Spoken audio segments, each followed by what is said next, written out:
This is the Morning Drive Podcast from Double T 97.3, presented by Cantex Roofing and Construction. I'm Mike Hebert, owner of Cantex Roofing and Construction. Every day is game day, and we'll get it right when it comes to your roofing, construction, windows, and mirrors. Call Cantex Roofing and Construction today. Together, we are one serving you.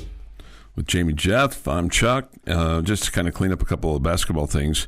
According to Joe Lunardi's latest bracketology, he has, of course, the Red Raiders as a 3 seed, and he has Kansas as a 6 seed in the South, playing Ohio State, with the winner of that game playing the winner of Kentucky and James Madison. So there's a little historical NCAA matchup that we all say that the NCAA loves those kinds of things, and I think they do.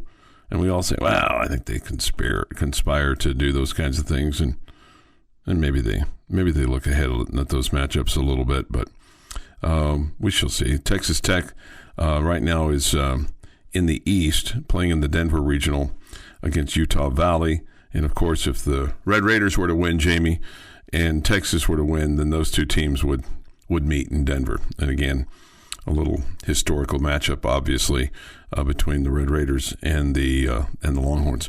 One thing that's interesting about Lunardi's bracketology is that he has West Virginia on the bubble.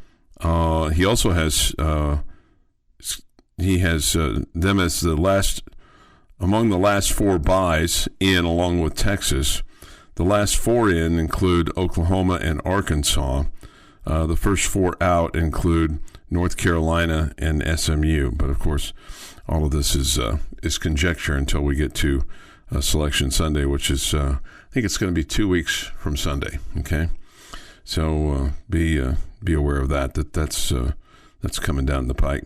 Now, as far as the Big 12 is concerned this weekend, of course, you've got Texas Tech and Kansas playing tomorrow in Lawrence, and we'll have the game for you at noon, with the tip at 1 from Allen Fieldhouse. So that should be quite the matchup between those two teams. But it's another. I mean, it's this weekend and next as far as the Big 12 men, because Tech will finish up with Colorado a week from tomorrow.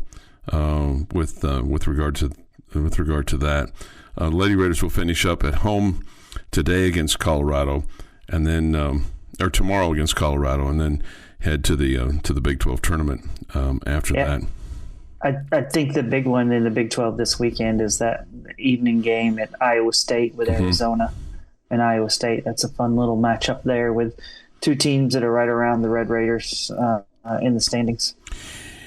Yes, that is correct. Let's see here. I'm trying to get to my Big 12 schedule. Sorry, I'm having a little bit. I can read it for you here. Okay, great. Tech Thank at you. Kansas, UCF at TCU, Houston hosting Cincinnati, Utah's home for Arizona State, Oklahoma State plays at Baylor, Arizona and Iowa State, and Ames and BYU is home for West Virginia. That's what I was curious about was who West Virginia has, because it's and that's a tough one because they're at a team that's hot, and so for a team that's quote on the bubble or even kind of maybe in the tournament but can't afford too many losses, because BYU is going to be playing for seeding as well, because obviously they're going to be in the tournament. But you're right, the Iowa State Arizona matchup, and that'll be at Hilton Coliseum, and so that place will be rocking Saturday night. So that'll be a tough spot for Arizona to play. So yeah, so it's it'll be fun in the Big 12 this weekend. All right, a couple things here from the Yates Flooring Center chat line.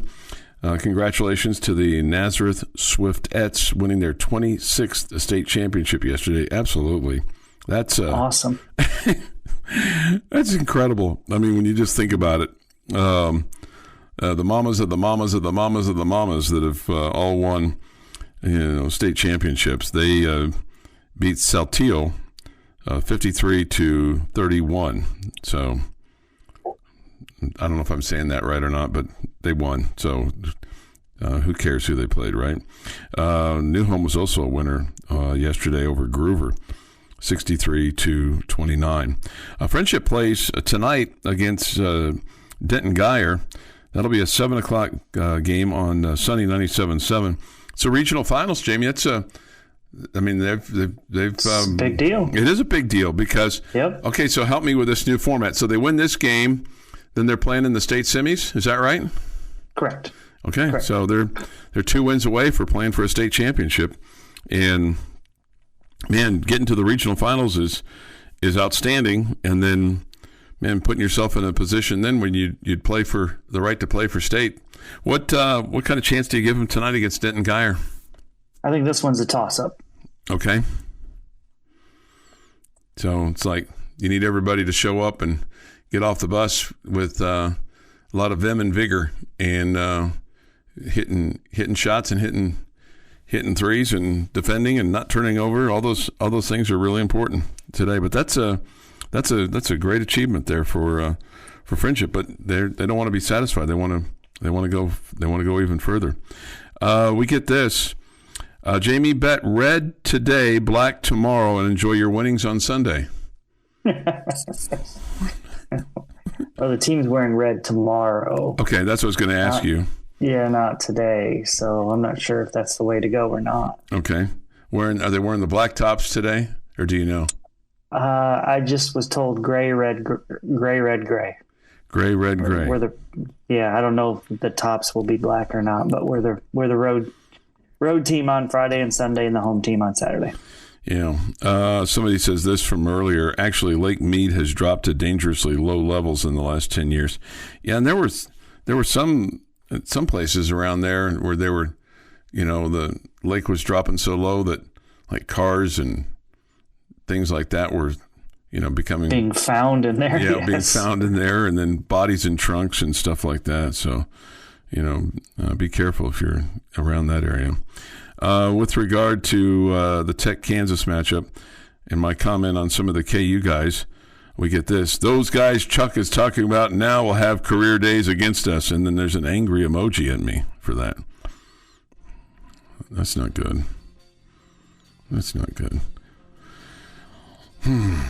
The Morning Drive podcast from Double T 97.3 is presented by Cantex Roofing and Construction. February the 28th, 2025. No leap year this year, so this is it for February with This Day in Sports History. Here is Jeff McGuire.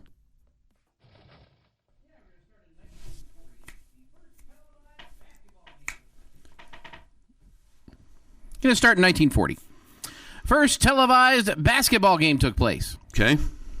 U of Pitts beats Fordham U 50-37. U of Pitt? U of Pitts. S. Yes, Pitts. U of Pitts. Wow.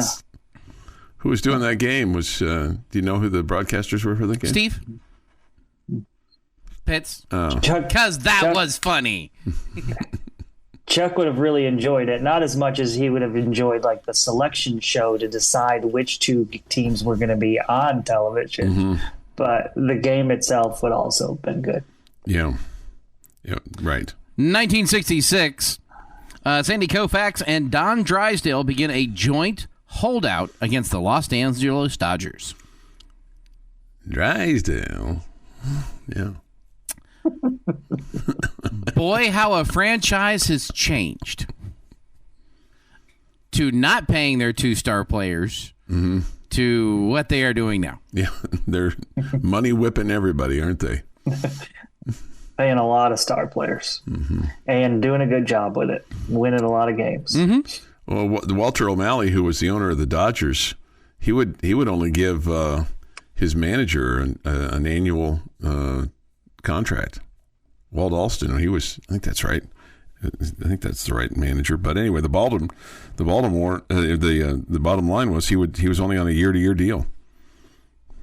In 1986, Peter Ueberroth suspends 7 baseball players for 1 year after they admitted in the Curtis Strong trial in September that they used drugs. And these would be the illegal kind. Okay. 1998, Vancouver Canucks Mark Messier is the 4th NHLer to get 1,600 points. That's a lot. And in 2020, clutch hitting from sophomore Cole Stillwell and Drew Baker helped the number 2 Texas Tech baseball team erase a pair of deficits and go on to capture road wins at number 9 Florida State, 6-5 in 11 innings. One day. Happy National Chocolate Souffle Day. I kind of feel like the souffle always leaves you wanting more. It's like it's very airy. It just evaporates on you. You know. It's basically just pudding, right? Kind of, but it's baked. I mean, it's a souffle. That's the only other way I can describe it. Chuck, I think your description of it leaves you wanting more. Like, it's okay. Yeah, okay, that had a good taste to it, but I need more. Yeah. Do you agree with me, Jamie? Yes, I agree with you. Okay. But you don't want to like eat a tubbo fillet to get more. It's just you expect more out of it. Yeah, right. Before we get to today's birthdays, we're going to fast forward to Sunday and wish former Red Raider great James Gray turning 58 on Sunday. Okay. Today, Luka Doncic is 26, Jason Aldean 48. Adolis Chapman, or as that's how Chuck would call him, the rest of us call him Aroldis Chapman, is 37. Wow. What kind of shot is that? Just across An the bow. accurate one. Icky Woods, 59. And Mario Andretti is 85. Mario Andretti. 85? 85. And people still say, don't be driving like Mario Andretti. Man, I wonder if he ever drives his age. Oh, I'm sure he does. You know, when he did those STP commercials, you know, after he won the Indy 500, you know, Mario Andretti here for STP. The Racer's Edge was a fuel additive or an oil additive for your car to make it run better, Jamie. Oh, yeah? STP, the Racer's Edge. That was the jingle for it. Okay. And on this day in 1993, Waco, Texas. Oh my God, you're gonna bum us out here today. Yep. Agents of the U.S. Treasury Department's Bureau of Alcohol, Tobacco, and Firearms, also known as the ATF, launch a raid against the Branch Davidian compound as part of an investigation into illegal possession of firearms and explosives by the Christian cult. Following the unsuccessful ATF raid, the Federal Bureau of Investigation took over the situation. A standoff with the Branch Davidians stretched into 7 weeks, and little progress was made in the telephone negotiations as the Davidians had stockpiled years of food and other necessities before the raid. Yeah, they're all crazy. I don't know that they were all crazy. They were all crazy. They were all crazy. They're going to be in there for 7 weeks with that nut job, and they were all crazy. What does that say about Jamie and I? We've been doing this for years with you. Yeah, well, feel free to feel free to pack up and walk off, you know, because I'm not leaving. We will obviously find out more about this story in the next upcoming weeks. Sure. And that is this day in sports history. Day-by-day blow. Okay, so Walt Alston did indeed sign 23 one-year contracts with the Dodgers. And he died at 74, a young man, but he won 4 World Series. And Walter O'Malley was I was correct on his name. He was the owner of the Dodgers at that particular time. Okay. 6:51 this morning here on the Morning Drive. Thoughts, comments, Yates Flooring Center chat line. Go to WT973.com for that, of the mobile app. The Visual Edge IAT hotline is open too at 806-771-0973. We'll have Big Ten basketball for you on the air tonight. It seems so weird to have Big Ten basketball featuring UCLA and Purdue. So that'll be at 6:45 tonight on 100.7 The Score, with the tip to follow at about 7 o'clock tonight. So that's good for that. Are you ready for an exhibition baseball score, Jamie, from yesterday? The Rangers won 8-0 over the Seattle Mariners. All right, way to go. Okay, so that'll be here before we know it. So that'll be fun. The Red Raiders, some of the Red Raider football players will be taking part in the combine this weekend. There's 4 of them, and that all starts today for the Red Raiders. Friday, Saturday, and Sunday they'll be participating. So that's going on to kind of get them in position for potentially the NFL draft. So that is good as well. A couple of you have asked about the Monterey basketball game tomorrow. The Plainsmen will be playing for a state championship tomorrow. That'll be at 11 against Liberty Hill, and that's down in San Antonio. So that's the 5A Division I game for Monterey and Liberty Hills, and that'll take place at the Alamo Dome in San Antonio. So it seems like a large place to have that. It's okay. Yeah. Well, I mean, because they've got a, like I said, I mean, I think it's cool that you get to play in those large places. It's just, sometimes you lose the atmosphere when you do that. And the other thing that always kind of strikes me for these state championship games is you put these teams in a different atmosphere in terms of an arena versus a high school gym, and then you have them play at an odd time that they're not used to playing. Now, I know people are going to say, well, hey, it's a state championship game. If you can't get up for it, you should be able to play at 7. But, I mean, the old body clock and stuff like that just makes it a little bit more of a challenge. And I realize you can't put everybody at 7, but it just it makes it a little bit more challenging, I think, as you're trying to kind of adjust yourself to get used to a Saturday morning as opposed to, Friday evening or Saturday afternoon or even Saturday evening, and then put yourself in a situation like that where you're playing many of those players are playing AAU ball, and they do that all the time. They play much earlier than 11 o'clock. Okay, all right, that's fair. I mean, you're in that world, so you would know that. Okay, that's a fair comment. Your daily dose of sports and fun. This is the Morning Drive Podcast from Double T 97.3, presented by Cantex Roofing and Construction. Our friend Syntax Hank says this: interesting start of the listening day. You missed the 6:02 opening curtain, Syntax Hank, because he said this: tuned in to hear Chuck call all Branch Davidians crazy, complain about high school playoffs being in large arenas and at weird times, and then telling Jeff and Jamie if they don't like it to hit the bricks because he's not going anywhere. Good morning. Hey, good morning, Syntax Hank. We took our dumb conversation pills today. Okay, let me go get mine, I guess. No, just is. At least they're joining in. Yeah, appreciate you.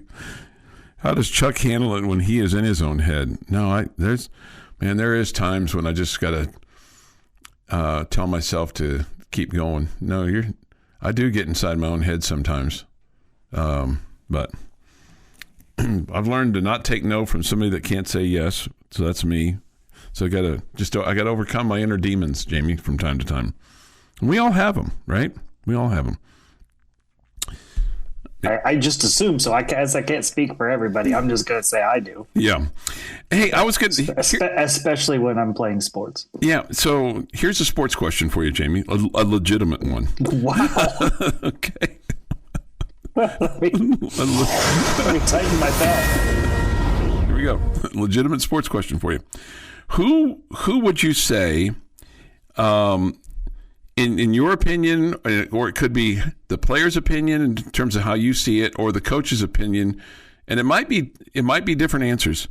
But like for this team to get going offensively, this Texas Tech baseball team, and I'm not saying they haven't, but I'm just saying in general to get going, who do you think they need to be going more? TJ Pompey or Damian Bravo? Like if one gets the bigger hit, who creates maybe more energy or momentum for the team? I guess is kind of what I was thinking about there. I guess I'll go with Pompey. I guess although Bravo hits at the top of your lineup, where Pompey hits, he's been hitting in the 7-hole a bunch. So Bravo is right there in the middle of it. And so if he were able to do it early on in the game and it creates some offense early on, and that kind of relaxes everybody, and then the rest of the team kind of follows behind him, I guess that would do it. So I would lean in that direction. And just that Pompey seems to be a guy that drives the ball to the ballpark and drives in more runs. Mm-hmm. And so his hits sometimes are, they excite you a little bit more. Okay. So I could lean that way as well. I mean, I would tell you after you scored 25 runs the last 2 games that you're not. Yeah. No. You're not needing your offense is going. Yeah. No. I understand. I understand that, and I wasn't necessarily saying that it wasn't. I just wondered, like, sometimes you need that. You need to make that big shot, or you have that big run by your running back, or momentum play maybe by a defensive lineman that sacks the quarterback, and I think it carries through to baseball as well sometimes. I would tell you the leadoff hitter and Kyler Thompson is the guy, the true answer. I mean, he's the spark plug. Okay. And I mean, if he's hitting and getting on base, he's 5 for 5 in stolen bases already this season through 6 games. I mean, he's gonna create some excitement. He's gonna get on the base paths and annoy pitchers and distract them, and he just has a knack for getting on base and then finding a way home. So he's been, I think, a terrific addition to this team. I'm anxious to see if we see more of Antonelli Salvatore this weekend, who hit at the top of the lineup in the first series against North Carolina and Chapel Hill, but didn't play this past weekend. Well, I guess he got in defensively, but he didn't have any ABs. So it'll be interesting if we see him out there again, because I think those two at the top of the lineup, they do a lot of the same things, and they just create a lot of havoc. Yeah. Then now shifting to pitching, and tonight today you'll have Mac Hewer, tomorrow Lucas Perko, and then Sunday Zane Petty. What do you think about Zane getting a start, Jamie? Love it. I've felt all along like. Going into the season, I thought Zane was one of your top 3 as far as guys that were throwing well, and so I'm glad to see him in the mix, because I think he's gotten off to a great start. I think they've gone slowly with Zane because the last 2 seasons he's missed time because of injury. He didn't throw a lot in the fall, just kind of towards the end of the fall, and then they've kind of just been slow with him this spring. I think just making sure he's healthy and ready to go. And he's been used out of the bullpen and has looked great the first 2 times out of the pen. And so give him a chance now to kind of stretch it out a little bit more. And so far your starting pitching has not been your strong suit. And I think you have plenty of talented arms. They just haven't pitched that well so far. So, I mean, it's time for Mac Hewer to start doing what we expect he can do and be the ace of the staff like we think he probably should be. And I think Lucas Perko was great in his first his first appearance, which came out of the bullpen at North Carolina, but was just pretty mediocre last week. So you want to see him, hey, we want to see you do what you did as a starter, like you did out of the bullpen. And then again, I think Zane Petty's looked really good. So I'm excited about him getting the start on Sunday. If he's throwing like the way he has been throwing, that's a terrific Sunday starter. Coach Tadlock was asked about Zane Petty and was asked if he is good to go this weekend. And here's Coach Tadlock's comments on Zane. He's throwing the ball really good this spring. I mean, he's throwing the ball and just really, and he's tried to push his way into the conversation, and Jack might have pushed his way out of the conversation a little bit based on 2 starts, and want to try to stay away from that as much as you can. And you want to give them the chance to just stick to their process and not be 100% totally result oriented, if that makes sense. But Petty's throwing the ball better, and so that's kind of how you get to that point. And one thing I was going to ask you, because you made, Jamie, the comment about you haven't really gotten great starting pitching, but you've talked about the depth of this pitching staff. I'm curious, how long is the leash for some of these guys from a starting standpoint, especially the guys that have had a couple of starts? Well, I mean, first off, I think you found out how long the leash was for Jack Siebert, right? Right. Mm-hmm. Yep. It was 2 starts. Mm-hmm. It was 2 starts, and right now you're probably in that territory, right? With Mac Hewer. He probably gets a little bit longer leash because he's got a history here with this team of pitching well, and you have confidence in his stuff, and he's just got to I remember Coach Tadlock saying to me, I cannot remember which pitcher it was, but it was a few years ago, 3, 4, 5 years ago, and he was talking about, you know who it was? It was Caleb Killian, okay? And Caleb got off to a terrible start in one of those years that we went to Omaha, and Caleb was our ace. And he said to me, he goes, it was early on in the season, I think he was like 0-2 with an ERA over 6. And he said, some guys just fall out of bed, and, man, they're ready to pitch. And he said some guys, it just takes a little bit longer, and you have to withstand that. It takes a little bit longer when the weather starts to get better before they really start dialing it in. And I don't know, maybe Mac Hewer's one of those guys. Maybe Jack Siebert's one of those guys. I'm not really sure. And the point was that you don't give up on guys that are talented early on. They just have to work their way through it. Mm-hmm. And I would suspect that Jack Siebert, they're not giving up on him, and that we'll probably see him in a midweek role this week. And there's good potential that, depending on how things go the rest of the year, that he could be back in the weekend rotation. I'm not really sure, but that all depends on how the other guys are throwing. And I think that's the thing with Mac Hewer. I mean, this is a talented guy that they know was good, a freshman All-American a season ago, that they expect big things of. And so they're not just going to, after 2 starts, be like, man, this guy's ERA is 9. We're just going to only use him if we got a 16-run lead in the 7th. I mean, that's not what's going to happen. And unfortunately, you hope it doesn't cost you games here or there. But at the same time, you got to put him out there to let him get through it. And so the Morning Drive podcast from Double T 97.3 is presented by Cantex Roofing and Construction. Jamie's question of the day on Double T 97.3 is brought to you by Connecticut of West Texas. All right, gentlemen, we're going to discuss Red Raider basketball at 7:30. We're not going to wait till 8 Okay, o'clock. great, awesome.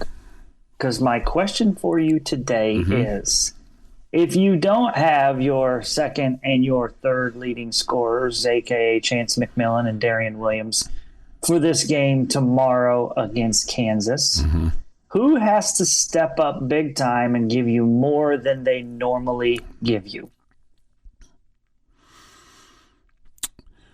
Okay. I mean, JT Toppin averages 16.6 points a ball game. You need him to have a massive day.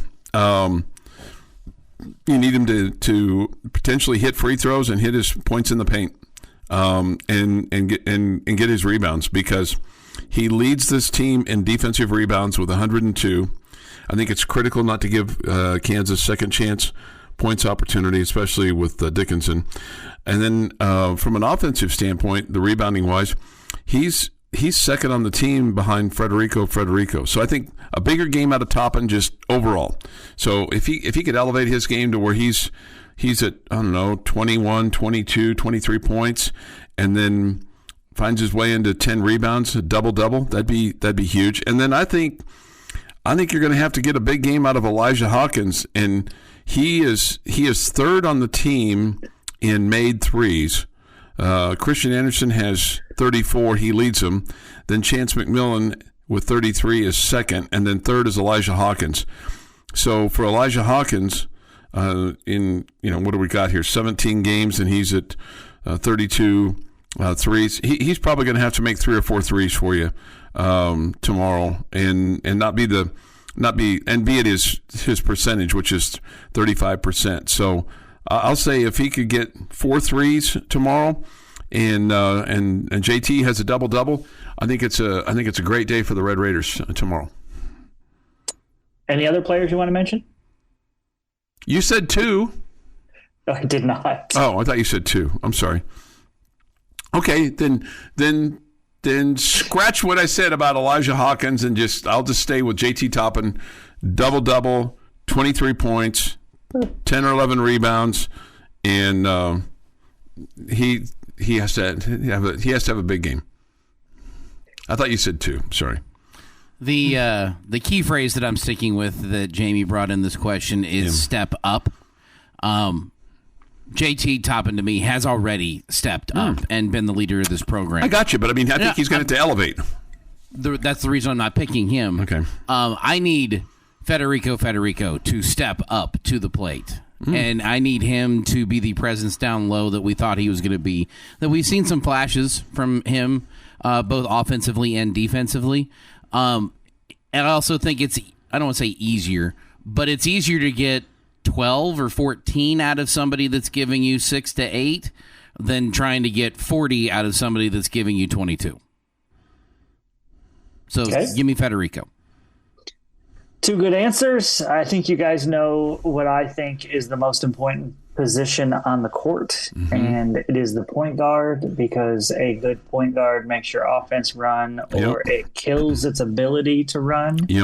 A good point guard makes everybody around him better, gets lots of shots for other players, and a good point guard who can also score makes him that much more deadly. I think Elijah Hawkins he's more important to lift everybody, not just himself. Okay, that's a good answer. If JT Toppin gives you 5 or 6 more points, that's not enough. Okay, when you're losing 30. You need everybody involved. I think Elijah Hawkins is the guy that makes everybody get involved. And so that's why I think he's the guy that we need to play above what he's feels like he's been a little bit quiet offensively for a little while. And so we need another big game from Elijah. Okay. I think you had a very sound answer there. Mine was, rambling. And also very sound. Yeah. All three of them were good answers. Yeah, and I like that. I mean, I thought in the Houston game, at least in the first half, and for a lot of the second half too, I thought Federico was more physical than what we had seen. So maybe just a little bit more like what Jeff was saying out of him tomorrow, and he's going to have. I mean, it's going to be a challenge for him inside, going up against Hunter Dickinson. But I think Hunter Dickinson can be soft at times, so maybe he just needs to get punched in the mouth. He definitely needs to get punched in the mouth. But kicked in the face. He's got all of the above. But he gets a ton of rebounds. He's averaging for the season 10 a game, and he's right at that in Big 12 play, 9.5. He leads them in offensive rebounds with 48 and defensive with 114. The best thing that probably the Red Raiders could do tomorrow is to get him in foul trouble. And he can get there. He can get there. He's second on their team in the Big 12 in personal fouls. So he's only fouled out once, but I mean, you get those guys in foul trouble early on, and then they have a tendency to sit, and then sometimes it's hard for them to get restarted, whether it's the leading scorer or the dominant man, because he is their leading scorer at 17.6 points a ball game and 9.5 rebounds. So maybe you got to take it at him tomorrow, Jamie. But the challenge is you might only have 6 guys that you're going to play, so you got to be careful to a degree and not get yourself in foul trouble with Elijah Hawkins or JT Toppin. So that becomes that would be very detrimental. Yeah. If any of those 6 get into foul trouble, you just can't afford to do it. Yeah. And it's just the way it is. Mm-hmm. Unless Coach McCaslin finds some more guys that he's confident to put out there, and they give you some decent minutes. Yeah. This from the Yates Flooring Center chat line. First time in forever. I agree with Jeff. Come on, Chuck. JT is already elevated. Fetty, period. Okay. It's funny because Choice and I were talking about this, and it feels like Federico has slowed down ever since we all started talking about how good he had been and how much of a surprise he had been. His game has really slowed down, and it feels like he hasn't been as much of a factor. So I'd love to see him get back to the way he was playing, say, a month ago, when it feels like you were a better team when he was on the floor and he was affecting the game on both ends. Your daily dose of sports and fun. This is the Morning Drive Podcast from Double T 97.3, presented by Cantex Roofing and Construction. Jamie Lent and Jeff McGuire. I'm Chuck Heinz. We come to you from our various locales. Jeff and I here in the downtown location of the First United Bank studio. Jamie is in our western branch in Las Vegas, getting ready for Texas Tech baseball. We'll have it for you this afternoon at 3:30 with first pitch at 4. Or as they say in some small dusty towns, s'afternoon. We'll have it s'afternoon, 3:30 with the first pitch at 4. We'll have Friendship Tiger basketball on the air for you today from Clyde, Texas. Clyde. That'll be at 7. And we'll have that for you on Sunny 97.7 at 7 o'clock tonight. Jamie, I may have struck a nerve. I may have struck a nerve. Here's some things from the Yates Flooring Center chat line off the Double T 97.3 mobile app presented by Happy State Bank. I'm going to read them as I got them. If Monterey were a 2A school in a small Texas town, the whole town would be shut down today, including the school. The Ford House, I wonder, the coffee house. Go ahead. No, go ahead. I'm sorry. I was going to say, I just wonder if there's if they're having a parade or if there's a send-off celebration or something like that that would need the kids to be there for that. Something like that would, warrant them, doing that instead of going to school, whatever. The send-off was yesterday morning early, but you make a good point about one down there in San Antonio, like going to practice or shoot around or something along those lines. Yeah, I don't know. I went to a small school, but we always let out school for our state appearances, whether it be athletics or state band. No different than letting school out early to travel to a district game that involved traveling. Hasn't Texas Tech dismissed classes for a game later that day before? I'm sure most of those students didn't go to the game either, with an emoji and, up in arms kind of thing. You're wrong on the Monterey situation, considering the adults wanting to go and not enough subs to cover classes. Then somebody else followed that up with, this is the reason over 40 teachers requested to be out to go to game, and less than half the spots were able to get subs. Fridays are the most difficult days to get subs, and other teachers can't cover the classes. Yeah, that seems like a legitimate reason if they want to allow their teachers to go. I know it is a struggle right now to get subs. Y'all sound like the town is going to burn down because some high school kids get out an hour early. Your old is showing, LOL. Hashtags free the kids from the asylum.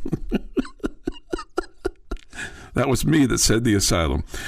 What about teachers and administrators that want to go? Heaven forbid, if it was Coronado, you would have wanted the whole week off.